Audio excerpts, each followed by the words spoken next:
Hey there, and welcome to the Awake AF podcast. I'm Samantha Reigle, a self-proclaimed intuitive and mediator with over 2 decades of experience helping people navigate conflict. And here's the truth. It's not just the world around you causing chaos, it's your thoughts, beliefs, and choices that might be keeping you stuck. But the good news, you can change that. It's time to wake up, shift the patterns, take your power back, and co-create the life you actually want. Let's do this and stay awake. Before I jump into answering questions, I want to talk about something important. What we focus on tends to grow. Let's take someone who's feeling miserable right now. Totally normal, right? We've all been there. And when we are in that state, what do we usually do? We start looking for proof that our misery is valid. We might vent to our friends, our partner, our family, maybe even strangers online, which is completely human, like I said. And honestly, it can be a healthy part of processing your emotions. Sometimes you just gotta let it out. But here's the thing I've noticed, and maybe you felt this too. The longer we focus on the fact that we're miserable, the more life starts handing us evidence to confirm it. It's like putting on misery-colored glasses. Everything starts to look a little bleak. So what then? Well, once you've allowed yourself to feel it fully, once you've cried the tears or screamed into a pillow or just admitted, yeah, this really sucks, there is a next step, a gentle turning point. And it starts with a simple reframe. And that is, I'm miserable. Now what? That tiny tweak changes everything. Because now you're not just naming the pain, you're inviting change. You're opening the door to something new. That heaviness you feel in your chest, the tightness in your throat, the ache of, I can't keep doing this, that's not weakness. That's your body sending you a message. Hey, this isn't working anymore. Pain isn't always the end of something. Sometimes it's the beginning. So once you admit you're miserable, you create space for a new question to arrive. Now what? And this right here is where it starts to get really interesting. Because everything in your life right now, your job, your habits, your relationships, even how you talk to yourself when no one's around, all of it started as a thought. The clothes you're wearing, someone thought them up. The job you go to, a thought turned into an idea, turned into a decision, turned into a paycheck. Even your identity, the way you see yourself, is built from thoughts that you've rehearsed again and again over time. So when you feel miserable and you ask, now what? You're not just throwing words into the void. You're starting the process of reshaping your inner world. And eventually that inner shift, it changes your outer reality too. So when your brain goes, I'm miserable, what it's really doing is slamming the brakes. It's saying, this thought loop, this life path, let's reevaluate. That doesn't mean you failed. It doesn't mean you're doing life wrong. And it definitely doesn't mean that the job or relationship or path that's making you miserable now wasn't the right choice back then. You're allowed to experiment. You're allowed to change your mind. You're allowed to outgrow things you once worked hard to grow into. So no, your misery isn't failure. It's feedback. It's information, your spirit letting you know this container doesn't quite fit anymore. So now what? Well, not some big dramatic life overhaul. No pressure. No fake it till you make it energy. Just one small shift, and it starts with curiosity. You could ask yourself, what would a slightly better version of this feel like? Not look like, but feel like. And focus on the feeling. What's one thought that feels more true and less heavy? Another way to think about it, what if I'm not broken? I'm just outgrowing something. Like I said, I don't think we're supposed to stay in the same containers that we might have picked for ourselves 10 years ago when we've evolved and changed. So the misery we might be feeling is letting us know this container no longer fits. You're too big for it. Because sometimes what used to work just doesn't anymore. And that's okay. It's growth. Your reality isn't fixed or permanent. It's like clay, and your thoughts, they're the hands that are shaping it. So change that thought, even just a little, and the whole sculpture starts to shift. Not instantly, not magically, but it will definitely shift. So yeah, you're miserable, but that's not the end. That's the signal. Now you pause, you breathe, and you start building some new beliefs around where you are right now and where you want to go next. You get curious. You start planting new thoughts. And before you know it, you're not just surviving, you're starting to shape something new. Okay, let's get into some questions. I like to answer questions in a way that uses my experience as a mediator and my intuition on how folks can move forward from drama and conflict to more peace and harmony. Specifically, what is in your control to change?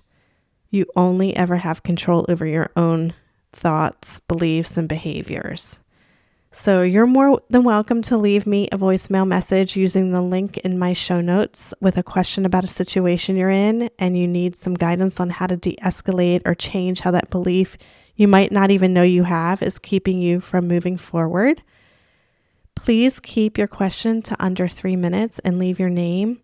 If you want to remain anonymous, just make up a name so I can answer like I'm talking to you. It just makes things easier. Okay. So here we go. Question number 1. Has anyone dealt with a boss who's supportive one day and intimidating the next? Any tips for managing up in this kind of dynamic? So far, my strategy has been to avoid challenging or correcting her on the quote unquote cold days and just let her say what she needs to say. It's been a bit unsettling though. I've never worked with someone like this before, and I never quite know which version of her is going to show up. So, I love this question because it's funny to me because it's a running joke between my husband and I, is that you can have a boss that thinks you walk on water like God's gift or whatever, and then that boss leaves or retires, and the next boss that comes in acts like you're the dirt on the bottom of their shoe, but you've changed nothing about your work or how you present yourself in the workplace. It's one of those life lessons that you can't please everyone and not be bothered by someone else's thoughts about you because it's so far out of your control. For this person asking the question, she must really be triggered by her boss's moods. It's bothered her so much that she has posted the question. And my thoughts on what it might be triggering is her belief that she needs to manage the room by staying adaptable. Keep it smooth sailing. If she can't predict someone else's mood, it becomes unbearable to her.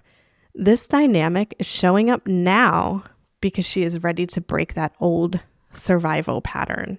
The one that says, don't rock the boat, don't correct, don't take up too much space when someone else's energy is unpredictable. Her soul is evolving beyond that. And this boss, she's not the lesson, she's the mirror. The real invitation here is, can you stay connected to yourself even when someone else is disconnected from themselves? Because what's really happening is your nervous system goes on alert. What version of her am I getting today? And without realizing it, you start to shape shift. You go small. You stop trusting your gut. You wait for safety instead of creating it inside yourself. That's okay. That's human. But it's not how you're meant to keep being. So how do you shift this? Before your meetings with her, take a moment to slow down, just breathe, let yourself drop into your body instead of your head, and don't need to predict her mood or armor up emotionally. Instead, you can remind yourself, no matter what version of her shows up, I get to stay grounded in my truth. I don't have to match her energy. I get to stay in mine. And that simple act of anchoring in tells your nervous system that you're safe, even if she's being unpredictable. When something doesn't sit right or feels off, you don't have to challenge it in the moment to claim your power. You can trust that your clarity is still valid. Even if you express it later, and even if you express it gently, maybe she says something that's not quite right, you can still circle back calmly and say, hey, I just wanted to add a little context to what came up earlier. Something like that. That's you owning your voice without sparking unnecessary conflict. It's subtle, but strong. That's what self-trust looks like. It's also important to remember her moods, her coldness, her inconsistency. That's all on her. You didn't cause it, and it's not yours to fix. You get to let her be however she's going to be without getting pulled into it. You can be the calm, grounded one in the room, no matter what kind of storm she's bringing in. And when you feel unsure or off balance, ask yourself a simple question. What would I do right now if I felt completely safe? And that's the compass. The answer that you have to that question is the compass. That's the wisdom. Not what will keep her happy, but what honors me and what I know to be true. That's where your freedom is. That's where your power lives. Okay, I hope this helps. And like I said, I've definitely been there. I haven't had it with the same person, but I've definitely had one boss who loved me, one boss who didn't. And it's like you can't contort yourself to make someone else feel better. All right, on to the next question. I, 35-year-old female, have been married to my husband, 37-year-old male, for 5.5 years, and we have an 18-month-old daughter. While our marriage has had good moments, we've been stuck in the same two arguments for over 3 years. The first argument is an unequal division of labor. I work full-time and pay 85% of our bills. I also handle all household responsibilities, cooking, cleaning, shopping, laundry, and taking care of our daughter. My husband also works full-time, but contributes very little at home. After work, he changes clothes and watches YouTube while I continue working until 9 to 10 every night. When I ask for help, I get excuses or silence. The second argument that we usually have is about his porn addiction. He has a small porn addiction and struggles with it. While it's not our primary issue at the moment, it adds tension and contributes to feeling emotionally disconnected. So leading up to Thanksgiving, I was overwhelmed, prepping for guests on top of my usual routine. I asked him for help again, and he said he was too tired. I told him I'm tired too and need support, especially since I'm carrying most of the weight financially and domestically. His response? Silence for 2 days. When he finally spoke, he invited me to his mom's house with our daughter. I would go if he wasn't going to ignore me. That's when he exploded. He yelled that I've been bitching for 3 years. He's not going to clean, and if I want him to contribute, we should just divorce. He laid out a plan. He'd move out, sign over the house, split custody and expenses, and then he left until 1 a.m. 2 days later, I asked how the apartment search was going. When he seemed confused, I told him I agreed. Divorce might be the best. I'd rather separate on good terms and co-parent than stay in a toxic cycle. That's when he admitted he only said those things to scare me into shutting up. That moment broke something in me. I grew up in a toxic, abusive home, and this kind of emotional manipulation shut me down completely. Since then, he's tried to win me back with flowers and chocolates, but all I feel is anger. I don't trust him. I don't even feel anything when I look at him. Okay. My question is the fact that he tried to manipulate me and admitted it enough of a reason to walk away? Or am I just reacting out of anger right now? Because honestly, I'm tempted to blow up Thanksgiving, but I also don't know if I've truly reached the end of my rope or if I just finally see things clearly. Okay, thanks for the question. And let's zoom out for a second, because this isn't just about chores or the Thanksgiving argument. It's part of a bigger emotional cycle she's probably been caught in for a long time. And I believe it might be driven by a core belief that she might not even realize she's carrying. And we all have these subconscious beliefs about ourselves, about love, about our role in relationships. These beliefs quietly shape what we are going to tolerate and expect and settle for. In her case, it might sound like, the belief might sound like, I'm responsible for keeping everything together. If I do enough, maybe I'll be appreciated. I have to work for love or prove I'm worthy of support. One of those beliefs might resonate with her. And when we carry beliefs like these, we tend to find ourselves in relationships or situations that confirm the belief, not because we want to be miserable, but because the familiar patterns feel safer, even if they're painful. So she's likely playing this out over and over, carrying the mental, physical, and emotional load of the household, minimizing her needs, feeling guilty or too much when she finally speaks up, and then questioning herself instead of the dynamic.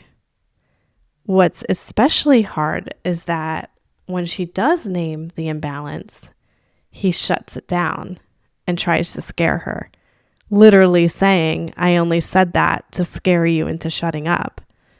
That's manipulation, yes, but it also hits right at her core belief. If deep down she thinks her job is to keep the peace, hearing that she's too much or the problem might make her retreat even further. But here's the good news. This is actually an opportunity, not just to react to what he did, but to reflect on the belief that's keeping her stuck in this loop. Because once she starts to shift that belief, starting to tell herself, I don't have to earn love by doing everything, or my needs are valid without a crisis, the pattern will begin to break. She stops overfunctioning, stops settling for crumbs, and starts feeling more grounded, clear, and in herself. And this isn't about blaming her at all. I'm not trying to blame her at all. She's reacting from a belief that she has. It's about realizing that sometimes the most powerful thing we can do is pause and really look at the story we've been living inside of the one playing on repeat in our heads, shaping how we show up in our relationships. And then ask, does this story even still serve me? Does it even feel true to me anymore? And I think this is what's happening now, because she's starting to say like a line's been crossed. But how long has it taken for her to get there? Like she's becoming awake. She's seeing it. The truth is, we don't change deep rooted beliefs all at once. And transformation happens little by little, one gentle disruption at a time. And like she is now, she begins noticing when she's caught in that old loop. I mean, she talked about how she had it as a kid. So no wonder why she attracted it in as an adult, because it felt so familiar. It's easier if I handle it myself. That felt normal to her. That felt familiar. Or I shouldn't rock the boat. Awareness is the first crack that lets in some light. And then we can step back and ask, whose voice is that? Is it your adult self or the younger part of you who learned early that being the fixer or peacekeeper was the only way to say, stay safe in your family dynamic. And that belief might have made sense once, but now might just be keeping you stuck in a role that you don't even need anymore. So instead of judging yourself for falling into the same pattern, just meet yourself with curiosity. Ask, what are you really afraid of? What you imagine might happen if you stop carrying all the weight or let someone else take over for a change or disrupt Thanksgiving. Because this isn't about blame or shame. It's about giving yourself permission to be free. And then comes the brave part, choosing to respond differently, even just a little.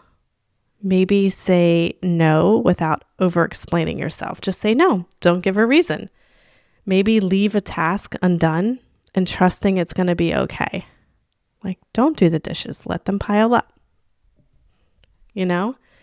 Each small step sends a message to your nervous system. It's safe to do less. You can ask for more help, and you don't have to hold everything together. So you don't have to make this big grand decision to leave your relationship unless you're truly ready. You can start doing small little actions where you can reaffirm the power that you have and reaffirm the new belief that you're going to have in yourself, that you are worthy. And here's the thing, when you start showing up this way, acknowledge it to yourself. Remind yourself you're not responsible for managing everyone else's feelings, that you deserve support even when you're not at a breaking point, that doing less doesn't make you less worthy or lovable. Saying those truths out loud, whether to yourself or someone you trust, is how new, healthier beliefs take root. Like I said, she doesn't have to decide everything about her relationship today or tomorrow, but she can start by honestly looking at the story that she's been living and ask, do I want this to keep running my life?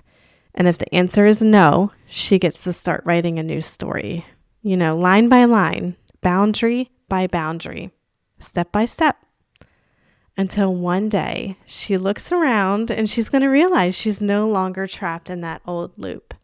She's in a life that finally feels right for her, a relationship that represents what she wants.